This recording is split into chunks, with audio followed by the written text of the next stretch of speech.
Hello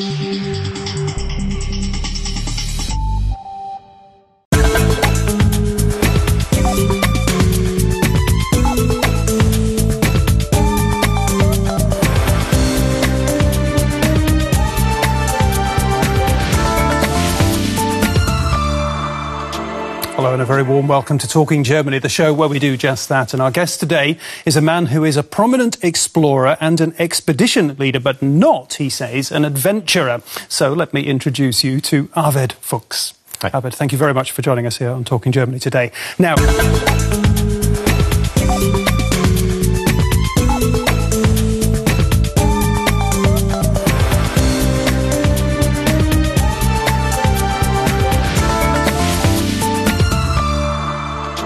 Hello and a very warm welcome to Talking Germany, the show where we do just that. And our guest today is a man who is a prominent explorer and an expedition leader, but not, he says, an adventurer. So let me introduce you to Arved Fuchs. Hi. Arved, thank you very much for joining us here on Talking Germany today. Now, Arved Fuchs has, as we'll find out shortly, been on many, many expeditions, but perhaps his greatest achievement came back in 1989 when he became the first person to reach both of the poles, north and south, in 1 year on foot.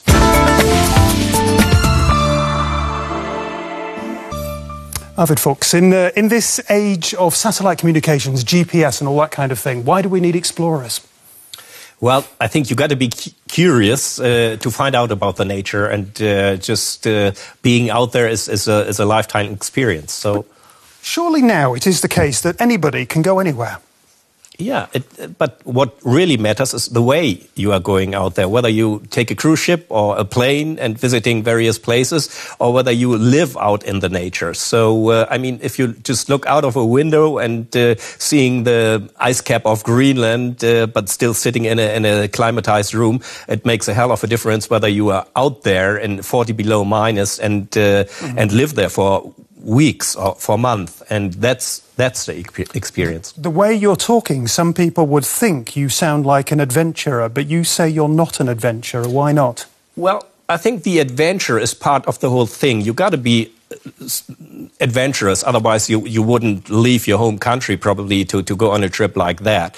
But for me, the adventure is just something that takes part in your brain. So you got to be mentally ready. You got to be mentally prepared to go on a trip like this, and that might be the part of what I would call the adventure. But once you're out there, so you really have to know what you're going to do, and so you're not going out there to look for very risky moments or whatever. You're just trying to be safe, and that's what it is all about. So you want to return, you want to be safe, but still you're very ambitious, and you want to get to places where other people usually don't go. So it's a mixture of both.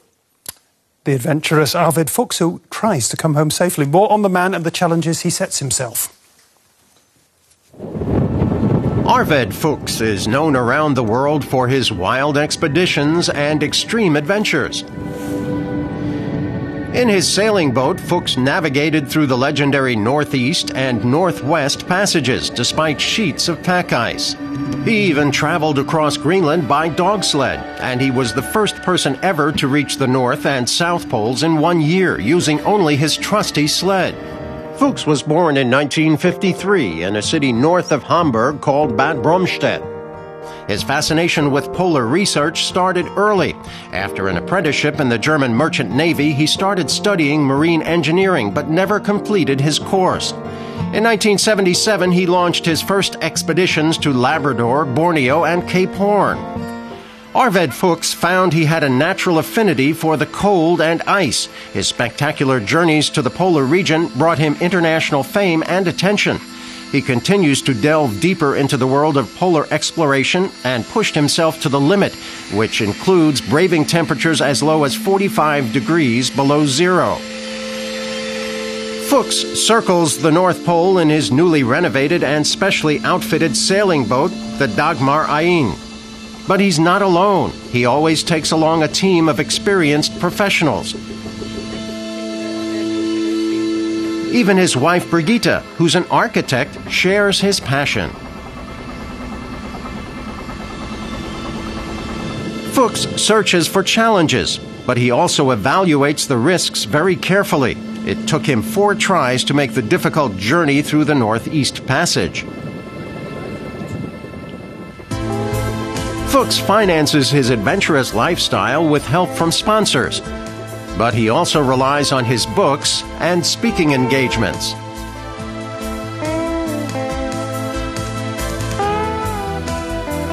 The 56-year-old explorer sees himself as an ambassador for the polar region. He hopes his expeditions bring attention to important environmental issues in the Arctic and Antarctic. Climate researchers often travel with him to gather data. His aim is to educate young people about the dangers of global warming and climate change. Nature is his friend, especially the ice. And today he's our guest on Talking Germany, Arved Fuchs. Arved Fuchs, we saw in that report you've been on many, many expeditions to lots of places, the North and South Pole. I've got Patagonia here, Tierra del Fuego, Cape Horn, Borneo even, and you've all sorts of different sort of modes of transport, walking and canoeing and mountaineering and sailing and all these things. Your real passion, though, is for the Arctic. That's true. Your real passion and your real concern, we heard in that report. Tell me about the passion first and then the concern. Yeah, for most people, the Arctic is just a cold area with snow and ice. But if once you get there, so you will experience that there's a lot more to see and to experience. People are living there. So the Inuit, the Eskimos, as we would call them. So it's a culture that is 4,000 years old, and people live there. And so I think this area is in particular very interesting because it's not only the landscape, but people make their living out of this harsh environment, and so that comes together, and that's something very interesting. And these people, with their ancient cultures, they have some very modern problems. How do you see those problems when you're up there? Well, the Arctic is warming twice as fast as the rest of the world, so you have to have 2 different types of ice. One is the seawater, the saltwater ice that's drifting on the ocean, and then you have the glacier ice. So that comes, for example, from the ice cap of Greenland. And the seawater ice is receding, so there's a lot less ice than there should be. And but there are more icebergs, and the ice cap is losing its volume basically. And that's happening so fast, and this has a impact, of course, on the life of the people. So, for example, if you see the north coast of Alaska in places like Barrow or Shishmaref, the permafrost is thawing and the houses are falling into the ocean, basically. Mm-hmm. So it affects the life of the people in a very serious way. I suppose the question is, when I listen to you talking about those environmental problems, is why people like me, why ordinary folks don't do more. We've got some pictures I'd just like to have a look at of tourism, the impact of tourism. Because while we've got people having these problems, we've also got tourists coming along and actually looking on what they're doing. Let's have a look at these pictures where we can see now. Here you can see the nature, the great nature of the Arctic. And then we can see, I think, just over there on the right, the German-registered cruise ship, the MS Deutschland. It's a pretty big vessel. I think they get 500 passengers on board there. And they're going up there to have a look at the problems you're talking about. Do you support that, this great influx of tourism? Well, I think too much tourism in these areas might be a problem. For example, also in the Antarctic, where you have cruise ships in some areas, 3 cruise ships a day and some remote little islands, which is probably not ideal for this environment. But on the other side, people go there because they are interested in the nature. And I think that's something very important. We got to get people more interested in these remote areas. Not that everybody goes there on a cruise ship or whatever, but I think this area, the Arctic and the Antarctic, and also the oceans, they don't really have a lobby because people don't go there, and they do not know enough about this area.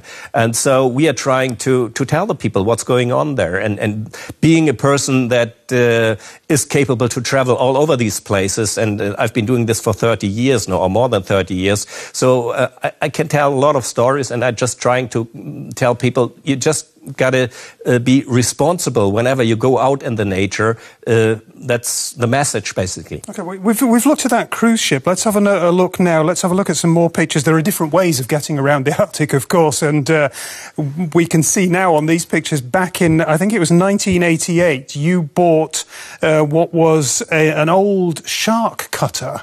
Yeah, I think we're going to get some pictures to see of that. Here we go, trapped in the ice there. It's an old vessel, the Dagmar Ann. Why did you put your faith in such a flimsy old boat? It's not flimsy. It's a small boat, but it's very stout and it's a very solid vessel. And it's a Danish-built fishing vessel designed also for the Greenlandic water. And we reinforced the boat, of course, for our expeditions. So we are totally independent while we are traveling with this boat. And nowadays, it's not a matter whether how we can get to Greenland, for example. Of course, you can fly or go on a cruise ship or on an icebreaker or whatever. So what really matters is the way you are getting there. And so you just, with a small boat like this, you just have to accept that nature is always one step ahead of you, and you just have to react and have to be very careful. So that generates basically a lot of responsibility for you and for the team. And you just look at the nature in a very special perspective and way. Quick question, do you keep litter on board or do you dump it as you travel? No, of course we keep it. Okay, we'll talk. Arved Fuchs, some really disturbing images there. When you're on your travels, how visible is this problem for you? Unfortunately, it is. So also on the north coast of Spitsbergen, for example, so you will find old fishing nets, which is a death trap for many animals, not only for the animals living at sea, but also ashore. And, all sort of plastic garbage. Yeah, it's all around. Is this going to be one of those problems that we're going to talk about for decades, or is there some sort of solution in the making? What's your sense? I think people are not aware that we do have a problem, a trash problem on the oceans. So I think it's an educational problem. So we have to tell the people, and we have to do something about it, of course. Okay, it's all about awareness, all these issues we're talking about. Tell us a little bit, you've got a project called the Ice Climate Education Project. You mentioned the word education. What's all that about? Well, we want to raise or create interest among young people from all over the world as far as global warming goes. That's the main issue right now. And so it's a truly international problem, so it doesn't stop at any boundaries. So that's why we want to get young people in the age between 16 and 19 together, and they will get lectures from scientists. And but this is one thing. So they will get the lectures in the morning, for example, about a glacier, and in the afternoon we will take them on a glacier and showing them what it is all about. And this has quite an effect on the people, and this is something to do with taking responsibility among the young people themselves. That's a pretty good method. I'm sure that works. Yeah. It's a pity we don't have any glaciers here in Berlin that you could take the kids out to. That's why we have to take them out, yeah. But it's a little bit... what I don't understand personally is why every 18-year-old isn't sort of out on the streets demonstrating or doing whatever you do when you're angry or concerned about a problem, because this is a big problem. Everybody tells me it's a problem, but, you know, for the younger generation, they've got to solve it.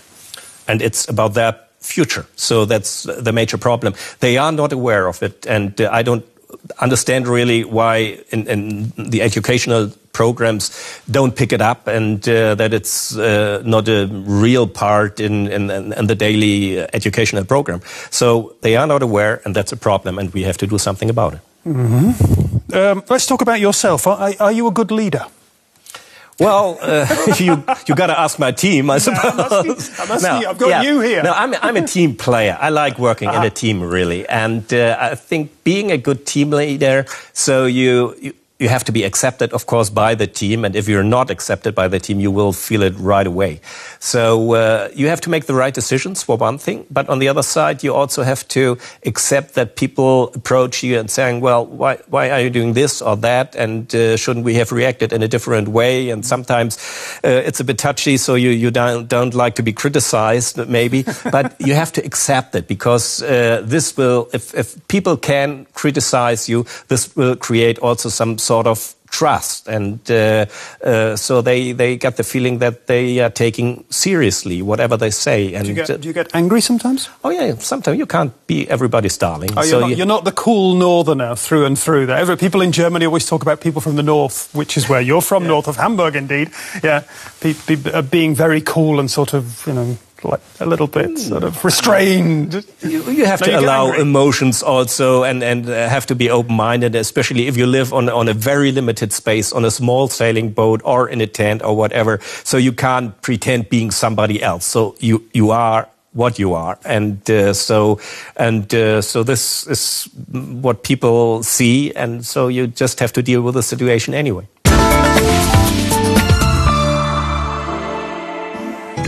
Arved Fuchs, I suppose one question I could ask you about that is what from your point of view can we learn from animals? You spend a lot of time with huskies, for example. Yeah, it's again about a team. So if you have a team of huskies, 11 dogs, for example, so you got to know each individual and how it works, and so you got to form a team, and you're part of the team. So you learn a lot about the different individuals. I'm a big football fan. You sound like a football manager. The modern school of football management is you have to know each individual player. You don't line them up and shout at them anymore. No. Yeah, that was the old approach. Right. You've written a book that passes on to senior managers some of the wisdom you've acquired from being in sort of dangerous situations. Yeah. What have you learned from those challenging situations that you can pass on?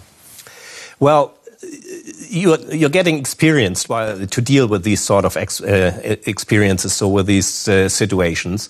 And so if I talk to managers, for example, so I'm just telling how we trying to cope with these situations, which has nothing to do really with the daily work of a manager in a company. But a company wants to get from point A to point B, and we want to get from point A to point B, and it's always us, the humans, that are in the middle of what is happening, and so you really have to. There are quite a few parallels, and that's what it is all about to tell. It's often about clarity, about how you actually see the situation and react in a situation. Yeah. I've got to ask you. I can't let you go without asking you, as an explorer, what's the most dangerous situation you've been in your life? Well, it's hard to say. So, for example, when we ski to the North Pole, so you have to cross very, very thin ice, and you can feel the ocean that is moving underneath the ice, or is actually heaving the ice. And so it's very thin ice. So, and if you fall into the water at minus 40 or minus 50 below, so then it might be and so you got to be careful. But I'm not doing it because I like the kick or the thrill out of this situation. So you just have to deal with a dangerous situation and do the best out of it. And once you're passed through it, and once you're on safe ice again, so you feel much better. Mm-hmm. So the cool northerner a bit, I think, the rationalist, the pragmatist in Arved Fuchs. I'm writing a blog about Arved. You can see that on the Talking Germany website. Plenty of others too, other guests. Do have a look. If you're into Talking Germany, you can find out more on the internet. Your host, Peter Craven, is keeping a blog on the many shows and guests in the series. Find out more about what happens behind the scenes, gossip, experiences, how the whole show is put together. Just visit blog.dw-world.de/talkinggermany, and you can tell us what you think about the programme there too. OK, time to bring the show to an end with our quick quiz. Quick questions, quick answers. Easy one. Safety or danger? Safety. Tradition or technology? Tradition. Oh, tourism or travel? Travel. Teamwork or hierarchy? Teamwork. The occasional angry moment. Seeking or finding? Yeah, that's hard. Seeking, I think. Seeking is the big thrill, isn't it? Yeah. You say speedy and radical action is necessary to save the Arctic. Is it going to happen, yes or no? Unfortunately, not right now. That's it for this edition of Talking Germany. We've been speaking to Arved Fuchs. He's cautiously still just about optimistic in life. He's an interesting character. He's an explorer. If you've enjoyed his company as much as I have, do come back next week. Tschüss.